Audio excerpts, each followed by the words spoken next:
sedang ada bahaya besar. Pengalaman di Purwakarta bagaimana saya dan kawan-kawan, para kiai, para ulama di Purwakarta, saudara, melawan habis-habisan agar Purwakarta tidak dijadikan sebagai kota berhala, saudara. Dirubah jadi kota kiai, kota santri menjadi kota berhala. Nggak boleh Jawa Barat dirubah menjadi provinsi berhala, betul? Dan kepada Bupati Purwakarta, Deddy Mulyadi, kalau anda serius mau perang, jangan gunakan masyarakat. Dan kepada Bupati Purwakarta, Deddy Mulyadi, kalau anda serius mau perang, jangan gunakan masyarakat. Ayo kita janjian saja. Hari apa, tanggal berapa, jam berapa, tempatnya di mana. Anda yang tetepin, kita akan datang. Takbir. Saya mau tanya umat Islam, siap hadir? Siap duel 1 lawan 1? Siap tangan kosong? Siap pakai golok? Siap pakai parang? Siap pakai basoka? Siap pakai AK? Silakan Deddy Mulyadi, tetepin. Enggak, kita nggak bakal mundur. Kami sudah pengalaman perang di Ambon, di Poso, dan di berbagai negeri. Kita mau tahu adiknya Deddy perang sampai di mana, saudara. Mereka-mereka besok yang ingin berlibur ke puncak, mereka-meraka besok yang ingin bertahun baru di puncak, silakan kalian rayakan, silakan kalian peringatkan, silakan kalian ramaikan itu malam tahun baru di puncak. Tapi jangan coba-coba sebar maksiat di wilayah puncak, betul? Nanti mereka yang maksiat, mereka pulang ke Jakarta, orang puncak yang kena musibahnya, betul? Nah sekarang saya tanya saudara, bagus tidak? Bagus tidak?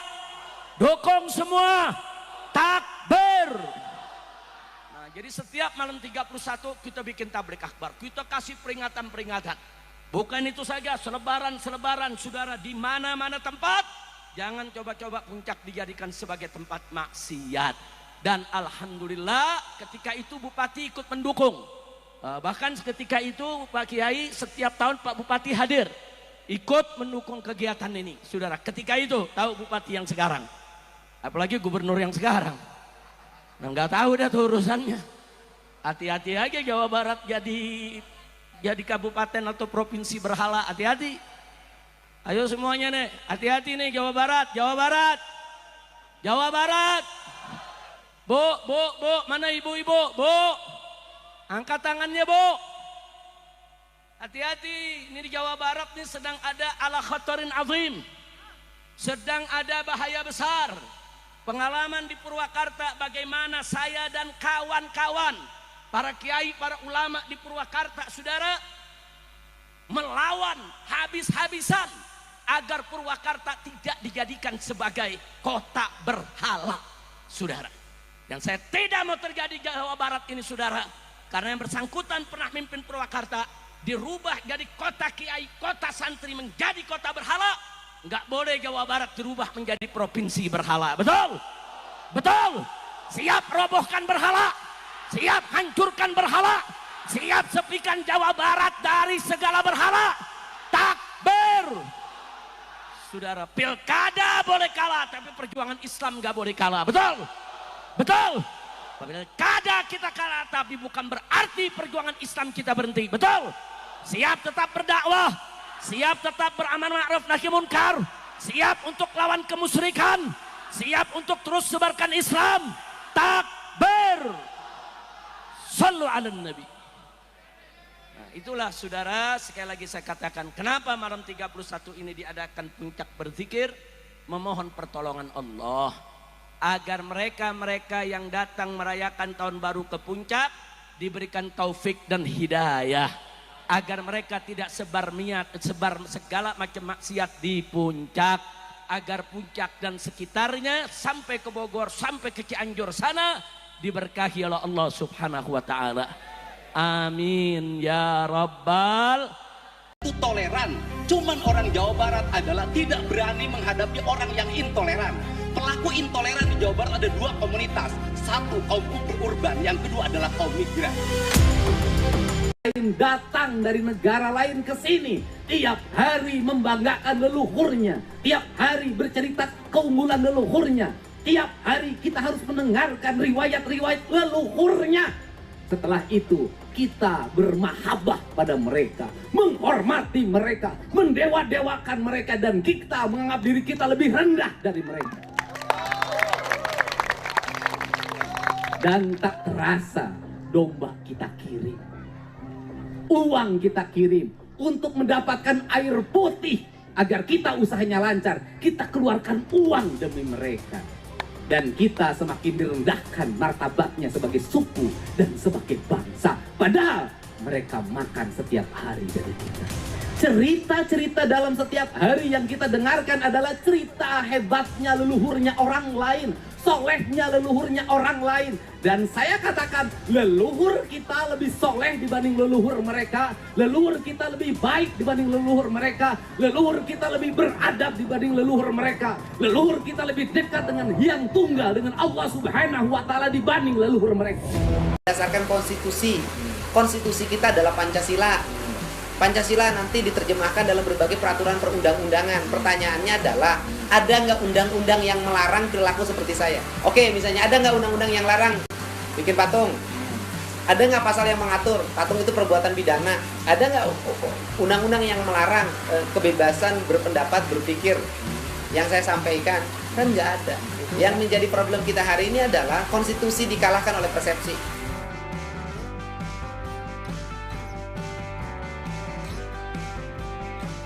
Ya itu tadi, orang nggak suka dengan cara berpikir saya, orang yang nggak suka juga dengan politik yang saya jalani, orang yang kalah juga dalam politik, menggunakan intuisi persepsi agama menjadi sentimen individu yang dianggap sebagai konstitusi dalam kelompoknya.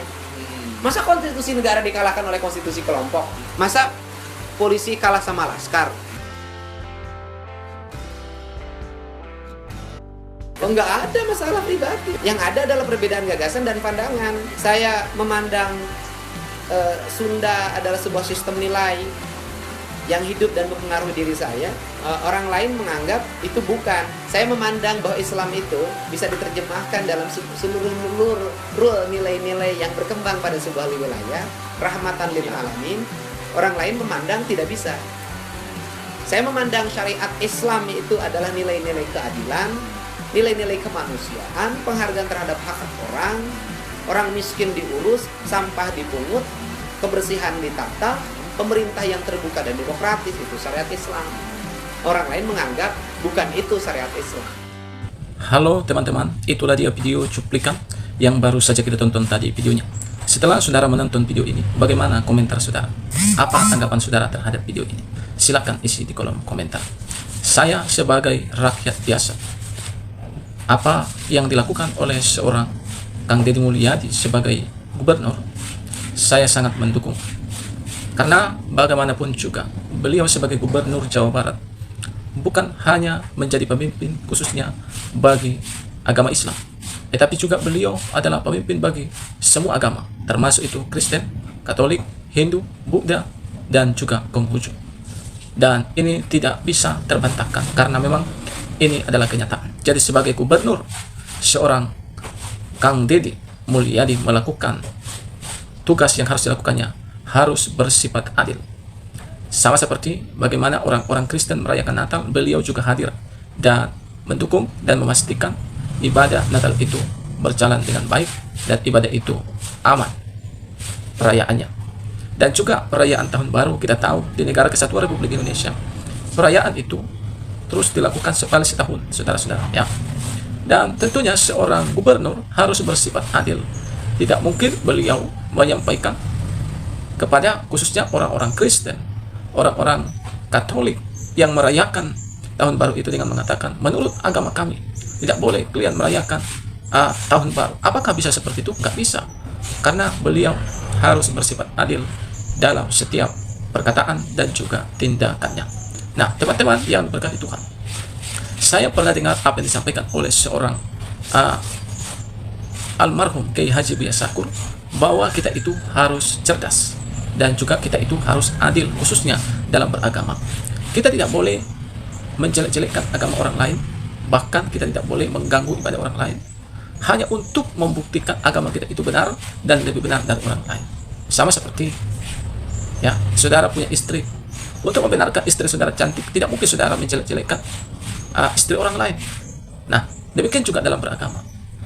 Jadi yang dilakukan oleh Kang Deddy Mulyadi, mari, apa ajaran agama kita yang baik, mari tunjukkan, karena setiap perbuatan kita, setiap yang kita lakukan akan tercermin seperti apa kita dan seperti apa ajaran agama kita.